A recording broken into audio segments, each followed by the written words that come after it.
yet I was not here with only COVID, to now the man who was probably responsible or presided over a lot of these deaths and disappearances and murders and killings, himself, when asked about the brutal murder of Lasanta, laughed and said, who is Lasanta? It's very ironical that he was such a pinnacle of power, was just seen a few weeks ago wandering aimlessly in the Dubai airport. So when you ask a rhetorical question like who is Lasanta, it's good for him to reflect back. But even more ironically, Lasanta's friend, whom I probably last met at his wedding, he's now taken the position that his antagonist has fallen out of.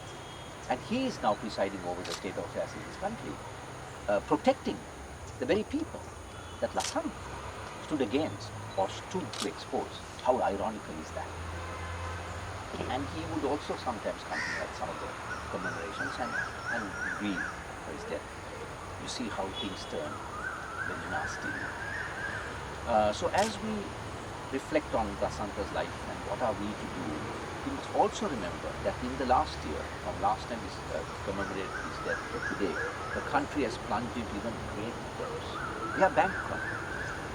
It's a rot that he himself would never have imagined. But I ask myself, what would he have done at a time like this? Especially now that silence has crept back. There was a time when we out on the street, even reporters and journalists like you, covered the news and exposed the fact that money is being plundered, things are being stolen, the very things that Lasanta was doing, the corruption, the plunder, which has caused the rot.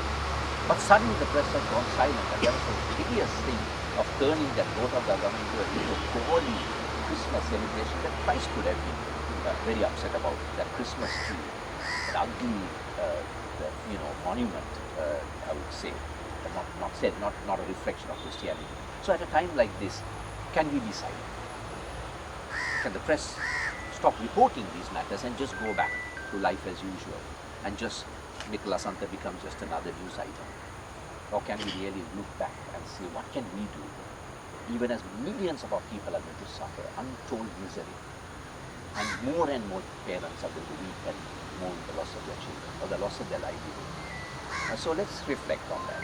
As we sometimes mourn personally, let's see, can we draw some inspiration from what he has done, from his work, from his life, and from his death, and not remain silent, but do something to address the many iniquities and injustices that we face in this country.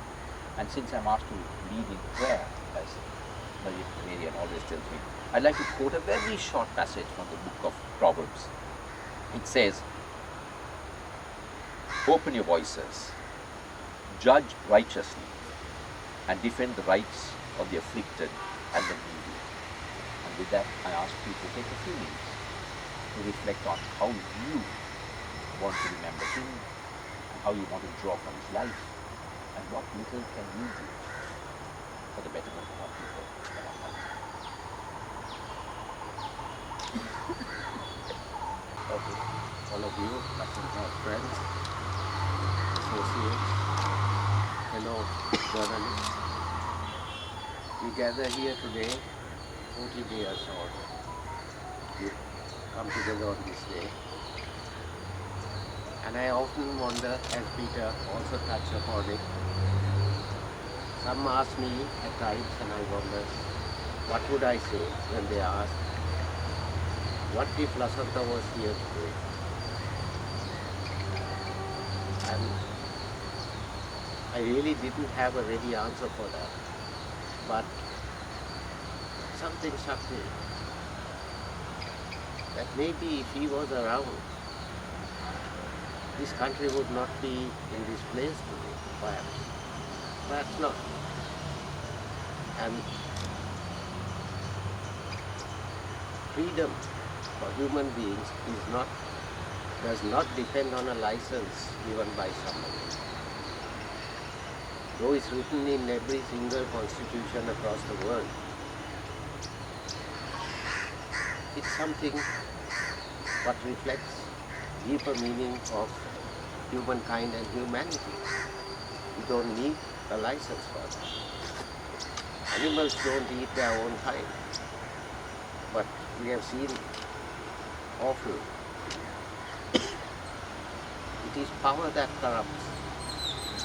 And to hold power, human beings resort to the ugliest actions. As for Lasanta's murder, as Peter used the word ironical, the investigation that took place initially was to veer it towards the LTTE. But once governments changed and a new team took over, it was solved. The case has been solved. And the investigators have reported to court through B reports exactly what took place on that day. We also saw some of the expert evidence which was led in the Hague, the People's Tribunal, which found the government guilty, which was as far as their mandate would allow them to go.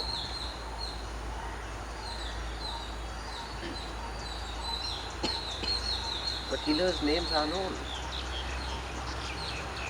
They are still roaming about.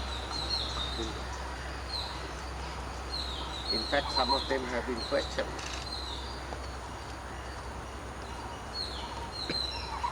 And it is sad as the country sees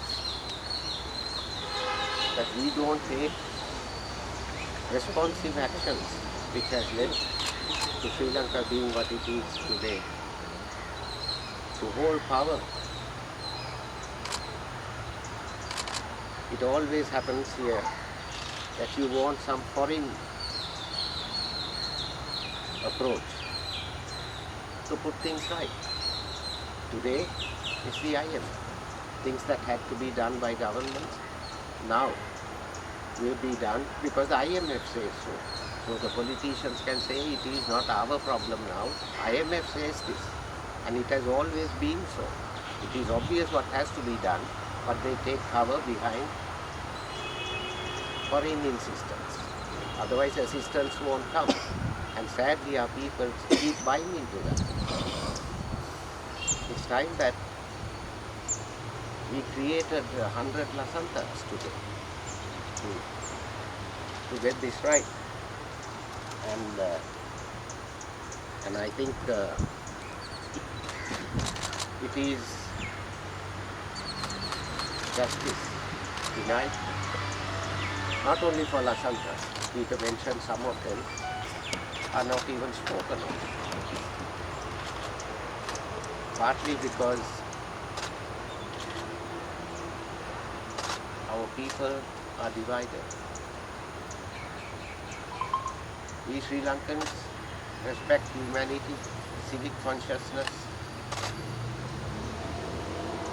right to life and equality only for 10 days of our lives. It struck me that we do that only for 10 days of our life. It's the first 10 days after we are born. Then our parents give us a name, a religion, a race, sometimes a caste, and even a place in society depending on how well the parents are of some position. And for the rest of the life, that infant fights against others saying this is better than yours. It is the same for all. පැමිල සිටින අපේ මිත්‍රයෙක් ඔබේ මාධ්‍ය මිතුරෙක් වශයෙන් අවුරුදු 17ට පසුව එතුමාගේ කාලය මරණය තුලින් අද මෙතන තුලා තියෙනවා. අපිට පේනවා නීතිය හරියාකාරව ක්‍රියාත්මක වෙලා නැහැ. අපි එතුමාගේ යාළුවෙක් වශයෙන් අපේ තියෙන්නේ මොනා කළවත් ඒ ඇති වෙලා තියෙන ඒ නීති කඩා පැටීම නැවත ඇති කරලා සැබෑ තත්ත්වයක් සැබෑ දෙයක් ඇති කරන්න පුළුවන් විදිහට හෙළිදරව් කිරීමක් ඇති කිරීම. ඒ නිසා අපි යාගේ මිත්‍රයෝ වශයෙන් ඒක අපි පුළුවන් තරම් ලබා දීලා ඒ අර ඉංග්‍රීසියෙන් කියනවා වගේ justice denied is not justice delayed.